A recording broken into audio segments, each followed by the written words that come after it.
கலைவண்ணம் கண்டாய். இது பழந்தமிழர்களுக்கு மட்டுமே சொந்தமான வாக்கியம். இன்று தமிழையும் தமிழ் வரலாற்றையும் தமிழ் கலாச்சாரத்தையும் அழித்து வரும் வேளையில் 1000 ஆண்டுகளுக்கு முன்னரே தமிழன் செதுக்கிய சிற்பம்தான் இது. திருச்செங்கோடு அர்த்தநாதீஸ்வரர் கோவிலில் அமைந்துள்ள இந்த சிற்பம் ஒரு விரல் உயரம் கூட இல்லை, ஒரு கை நீளமும் இல்லை. எப்படி செதுக்கியிருப்பார்களோ என்ற எண்ணம் அனைவரது மனதிலும் எழும். உலகில் மற்ற நாடுகள் கட்டிடக்கலையில் இப்பொழுது வேண்டுமானால் சாதிக்க முயற்சி எடுக்கலாம். தமிழன் அன்றே சாதித்து விட்டான் என்பதே நிதர்சனமான உண்மை. தமிழன் என்று சொல்லடா, தலை நிமிர்ந்து நில்லடா. சிற்பக்கலையின் உச்சம்தான் இந்த சிலை. உலகின் நம் முன்னோர் போன்று கலைகளில் சிறந்தவர்கள் யாரேனும் உண்டோ? இந்த சிற்பத்திற்கு தான் ஈடு இணை இந்த உலகில் வேறெங்கும் உண்டோ? மதுரை ஆயிரங்கால் மண்டபத்தில் அமைந்துள்ள இந்த சிற்பம் இவ்வளவு நுணுக்கமாக செதுக்க எவ்வளவு வியர்வை சிந்தியிருப்பாரோ? அந்த பெயர் தெரியாத நம் முன்னோரான சிற்பக்கலை ஆசான் அவர்களை மனதார பாதம் தொட்டு வணங்க விளைகிறது எம் மனம். பார்ப்பதற்கு யானை போன்றே இருக்கும் இந்த சிலையை உற்று கவனித்து பாருங்கள். பல பெண்களை சிலையாக செதுக்கி செய்த சிற்பம். அதுவே தமிழனின் சிறப்பு. யானைகளின் தும்பி கையும் கால்களும் கனமாக இருக்க வேண்டும் என்பதற்காக மங்கைகளின் 2 கால்களும் ஆடைக்குள் ஒன்றோடு ஒன்று ஒட்டி இருக்கும் போது கிடைக்கும் கணத்தை கச்சிதமாக பொருத்தியாகிவிட்டது. தும்பிக்கையை தந்தபடி நின்று கொண்டிருக்கும் அந்த பெண் அந்த நிலையில் நிற்க முடியாது என்பதற்காக இன்னொரு பெண்ணை தாங்கியபடி நிற்கிறாள்.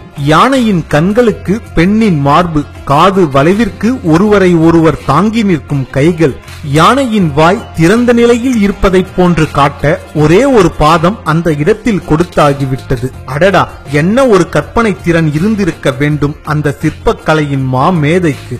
3 உடல், ஒரே ஒரு தலை. ஏதேனும் 2 உடலை மறைத்து விட்டு பாருங்கள், ஓர் உடல் ஓர் தலை மட்டுமே தெரியும்.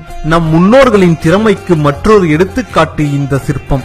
எந்த ஒரு தொழில்நுட்ப வசதியும் இல்லாத அன்றைய காலங்களில் மனித சக்தியும் கலைகள் மீது கொண்ட திறமையையும் கண்டு பிரமிப்பாக உள்ளது. உங்களால் சொல்ல முடியுமா இது காளையா அல்லது யானையா? நாட்கள் முழுவதும் கலை பற்றிதான் யோசித்துக் கொண்டிருந்திருப்பார்கள் போலும். கும்பகோணம் தாராசுரம் ஐராவதேஸ்வரர் கோயிலில் இருக்கும் இந்த சிற்பத்தை பார்க்கும் பொழுது உலக அதிசயங்கள் 7ம் தோற்றுதான் போகும். தமிழன் சாதித்த கட்டிடக்கலையில் இதுவும் ஒன்று. உங்கள் கையால் தொடலாம், உருட்டலாம், முழு உருளையையும் பிடிக்கலாம். ஆனால் வெளியே எடுக்க இயலாது. கோயில் என்பது வழிபாட்டிற்கான இடம் மட்டுமல்ல, அது ஒரு கலை கூடம். மற்ற எல்லா தமிழ் நகரங்களையும் போன்றே தொகுக்கப்படாத வரலாறும் எழுதப்படாத கீர்த்தியும் தான் மாமல்லபுரத்திற்கும் உண்டு என்றாலும் இங்கு வரலாறு கல்லில் வடிக்கப்பட்ட கம்பீர கலை சின்னங்களில் பிரம்மாண்டமாக வாழ்கிறது. இதுதான் மாமல்லபுரத்தின் தனிப்பெரும் பெருமை.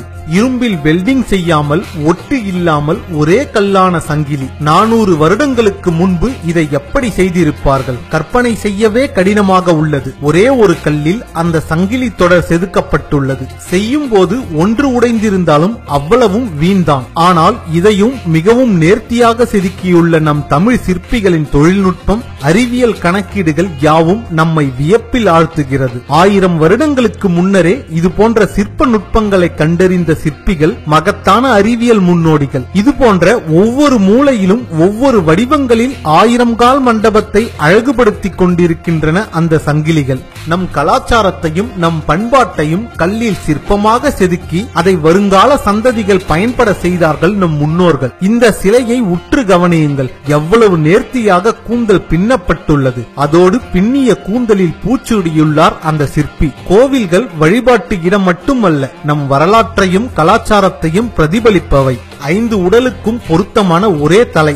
இன்று நாம் 5 டைமென்ஷன் என்று அழைக்கப்படும் 5D எனும் சிற்பத்தை 1000 வருடங்களுக்கு முன்பே தமிழர்கள் சிற்பத்தின் மூலம் நம் கண்களுக்கு காட்டியுள்ளனர். இவர்கள்